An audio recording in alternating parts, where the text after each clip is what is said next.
అదే సత్తా, తన సత్తా ఏంటో చూపించింది ఇంకొకసారి చిరుత.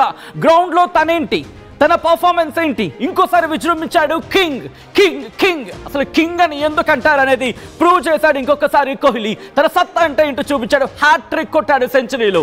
హ్యాట్రిక్ కొట్టడం నార్మల్ విషయం కాదబ్బా, దట్టు 53rd సెంచరీ. ఇది సచిన్ రికార్డ్ను కూడా బ్రేక్ చేసిన తర్వాత ఒక్కసారి తన ఆ విశ్వరూపాన్ని చూపించిన విజువల్ని చూస్తే కనుక ఐఎమ్ జస్ట్ లైవ్ వాచింగ్లో నేను చెప్పే ప్రయత్నం చేస్తాను. ఒక్కసారి ఆ కిస్ చేసిన తీరు మీరు కనుక గమనిస్తే అంటే తన కసి చూపించాడనే చెప్పుకోవాలి. ఎందుకంటే ఇది సాధారణ విషయం కాదు. మరోసారి విజృంభించాడు కింగ్ కోహ్లీ. రాయ్పూర్లో వన్డేలో తన విశ్వరూపాన్ని చూపించాడు. చివరి 3 వన్డేల్లో కోహ్లీ ఏకంగా 3 సెంచరీలు చేశాడు. ఇటు ఆస్ట్రేలియాతో, ఇప్పుడు సౌత్ ఆఫ్రికాతో. ఒక్కసారి మీరు చూడొచ్చు క్లాసిక్, ప్రతి షాట్లోనూ కసి. అదిగోండి తన సెంచరీ కొట్టిన తర్వాత తను చూపించిన ఆ బ్యాట్ తీరు ఒక్కసారి చూడొచ్చు. వికెట్ హైట్గా ఎగిరిన తీరు చూస్తే కనుక why we call him king Kohli. South ఆఫ్రికాపై వన్డేలో రెచ్చిపోయాడు కోహ్లీ. వన్డేలో 53వ సెంచరీ చేశాడు. ఇంటర్నేషనల్ క్రికెట్లో ఏకంగా 84 సెంచరీలు చేశాడు. ఒక ఫార్మాట్లో ఏ ప్లేయర్ అయినా ఇంత అత్యధిక సెంచరీలు చేశాడా? మీకే వదిలేస్తున్నాను, వదిలేయడం కాదు, నిజం ఇది. ఎందుకంటే ఇప్పుడు మాట్లాడుకుంటున్న క్రమం సచిన్ రికార్డ్స్ని బ్రేక్ చేశాడు. సెంచరీల గురించి మాట్లాడుకోవడంలో, సెంచరీలు కొట్టల్లో హాఫ్ సెంచరీ చేశాడంటే అర్థం చేసుకోవచ్చు. అదేంటిది కన్ఫ్యూజింగ్ అనిపిస్తుంది కదా. అవును, సెంచరీలు చేయడం ఒక ఎత్తు, అది కూడా సెంచరీలో హాఫ్ సెంచరీ కొట్టామంటే 50 సెంచరీలు కొట్టాడు ఇప్పటివరకు.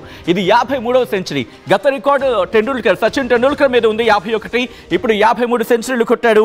ఇప్పుడు మాట్లాడుకుంటున్న క్రమంలో ఒక్కసారి అందరూ చేతులు, ఇన్ఫ్యాక్ట్ నిల్చొని చేతులు చప్పట్లు కొడుతూ ఉంటే తన ఆ హెల్మెట్ని తీసి బ్యాట్ని చూపిస్తూ ఎంజాయ్ చేసిన తీరు, తాను కిస్ చేసిన తీరు, తను ఒక్కసారిగా ఆ మూమెంట్స్ని నేను లైవ్లో చూస్తూ నేను మీతో మాట్లాడుతున్నాను. అండ్ మీరు కూడా కామెంట్ చేసే ప్రయత్నం చేయండి. బౌలర్స్ కూడా భయపడుతున్నారు ఇప్పుడు తనకి బౌలింగ్ చేయాలంటే. ఎందుకంటే అదే కాంబినేషన్ సీన్ అదే రిపీట్ అయింది. మరి ముఖ్యంగా ఏ మ్యాచ్లో అయితే తన పర్ఫార్మెన్స్ జనాలు ఎక్స్పెక్ట్ చేస్తూ ఉంటారు. మరి ముఖ్యంగా అటువంటి పర్ఫార్మెన్స్ ఈరోజు చూపించాడు. కేఎల్ రాహుల్తో లాస్ట్ బహుశా ఇది హిట్ పేర్లో ఉంది. ఎవరైతే విమర్శలు ఎదుర్కొంటున్న సందర్భంలో వాళ్ళే ఇప్పుడు విజృంభిస్తున్నారు. బహుశా కేఎల్ రాహుల్ మీద కాసేపటి క్రితం వరకు జనాలు కొంచెం కోపం వచ్చి ఉండొచ్చు. I'm just saying in a normal వే. నేను ఎందుకంటున్నానంటే వచ్చిన తర్వాత 96 దగ్గర ఉన్నప్పుడు ఓకే వికెట్ పడిపోయిన సందర్భం అక్కడ. బట్ ఆ తర్వాత కేఎల్ రాహుల్ వచ్చి 4లు కొడతాడే, ఇంకో 4 కొడతాడే, మళ్ళీ 6 కొడతాడే, కోహ్లీకి ఛాన్స్ ఇవ్వడే. బట్ కోహ్లీ అక్కడ సింగిల్స్ని రొటేట్ చేస్తూ తన సెంచరీని క్రాస్ చేసిన తర్వాత ఈరోజు తన రికార్డ్ గురించి మాట్లాడుకుంటున్న క్రమం కింగ్ కోహ్లీ ఇంకోసారి తన అంటే ఏంటో చూపించాడు. సెంచరీ కొట్టిన తర్వాత ఇక్కడ రికార్డ్స్ గురించి మాట్లాడుకుంటున్న క్రమం, మరి ముఖ్యంగా most hundreds at number 3 across formats గురించి మాట్లాడుకుంటే, సో ఈరోజు రికార్డుల గురించి మాట్లాడుకునే ప్రయత్నం చేద్దాం. ప్రస్తుతం ఇటు కోహ్లీ గురించి మాట్లాడుకుంటున్న క్రమంలో తన రికార్డుల మోత మోగించాడు ఈరోజు. ఆ రికార్డ్స్ గురించి కూడా మనం మాట్లాడుకోబోతున్నాం అన్నమాట. మోస్ట్ హండ్రెడ్స్ హోమ్ అక్రాస్ అంటే ఇటు భారతదేశంలో కావచ్చు లేకపోతే హోమ్ గ్రౌండ్స్లో కావచ్చు కొట్టింది 42 సచిన్ టెండూల్కర్ కొట్టుంటే ఏకంగా ఇప్పుడు 40 ఇంకొక 2 సెంచరీలు కొట్టే మావా అంటున్నారు ఫ్యాన్స్. అంటే కోహ్లీని అర్థం చేసుకోవచ్చు. ఆ తర్వాత స్థానంలో రికీ పాయింటింగ్ 36 సెంచరీస్లో ఉన్నాడు. ఆ తర్వాత మోస్ట్ హండ్రెడ్స్ ఎట్ నెంబర్ 3లో వచ్చి మోస్ట్ హండ్రెడ్స్ కొట్టడం సాధారణ విషయం కాదు. ఎందుకంటే ఛాన్సెస్ చాలా తక్కువ ఉంటూ ఉంటాయి. అటువంటి ప్లేయర్స్లో రికీ పాయింటింగ్ ఆస్ట్రేలియా నుంచి 61 సెంచరీలు చేస్తాయి. ఆ తర్వాత కుమార్ సంగక్కర 55, విరాట్ కోహ్లీ ఇప్పుడు 46 సెంచరీస్తో అంటే నెంబర్ 3లో వచ్చి కొట్టిన సందర్భం. ఆ తర్వాత కేన్ విలియమ్స్ ఉన్నాడు 44. మరి ముఖ్యంగా ఆ జెంటిల్ పుష్ కనుక మీరు గమనిస్తే డౌన్ టు లాంగ్ ఆన్లో విరాట్ కోహ్లీ కొట్టిన ఆ షాట్ బహుశా మర్చిపోడేమో. ఎందుకంటే 53rd ODI సెంచరీ చేశాడు. దాంతోపాటు 84th ఇంటర్నేషనల్ 100 తనకి. అదొక ఫెంటాస్టిక్ నాక్. అది ఫ్యాబ్యులస్ ప్లేయర్ అంటూ మాట్లాడుకుంటున్న సందర్భం, లెజెండరీ అంటూ మాట్లాడుతుందంటే అర్థం చేసుకోవచ్చు. Why we call him Kohli అంటూ ఫ్యాన్స్ మాట్లాడుతున్నారంటే ఇప్పటికే కొన్ని రియాక్షన్స్ స్టార్ట్ అవుతున్నాయి. ఒక మెజెస్టీ అంటూ మాట్లాడుకుంటున్న క్రమం ఒక్కసారి ఇంగ్లీష్లో చాలా వరకు కామెంట్స్ చేస్తున్నారు. సో ఒకసారి వాటిని కూడా నేను మీకు చెప్పే ప్రయత్నం చేస్తాను. ఫ్యాన్స్ రియాక్ట్ అవుతున్నారు. ఫ్యాన్స్ రియాక్షన్స్ని ఇక్కడ నేను ఆలస్యం చేయకుండా చెప్పే ప్రయత్నం చేస్తాను. ఫ్యాన్స్ సంబరం చేసుకుంటున్నారు. విరాట్ కోహ్లీ తన సత్తా ఏంటో చూపించిన తర్వాత ఇది రానా బ్రాండ్ అని చెప్పి తన మార్క్ వేశాడు. ఇప్పుడు తన సత్తా ఏంటో చూపిస్తూ తన స్కోర్ బోర్డ్ని పరిగెట్టిస్తున్న క్రమం గంభీర్కు కోహ్లీకు గంభీర్కు కోహ్లీ ఒక క్లీన్ వార్నింగ్ ఇచ్చాడా? గంభీర్ బీసీసీఐ సెలక్షన్ కమిటీకి స్ట్రాంగ్ మెసేజ్ పంపించాడా? ఎందుకంటే తన పర్ఫార్మెన్స్ చూడండి, తన కన్సిస్టెన్సీ చూడండి. ఎప్పుడైతే తన మీద విమర్శలు వచ్చాయో చాలా ఏదో అంటూ ఉంటారంటే అసలు సుతారంగా అంటూ ఉంటారు కదా, ఆ లెక్కలో ఇచ్చిన క్రమం. సో ఇప్పుడు ఒక్కొక్క సెంచరీ తను నమోదు చేస్తుంటే ఫ్యాన్స్ పండుగ చేసుకుంటున్నారు. అండ్ గంభీర్ ఇప్పటికైనా తన వ్యూహాన్ని మార్చుకుంటాడా?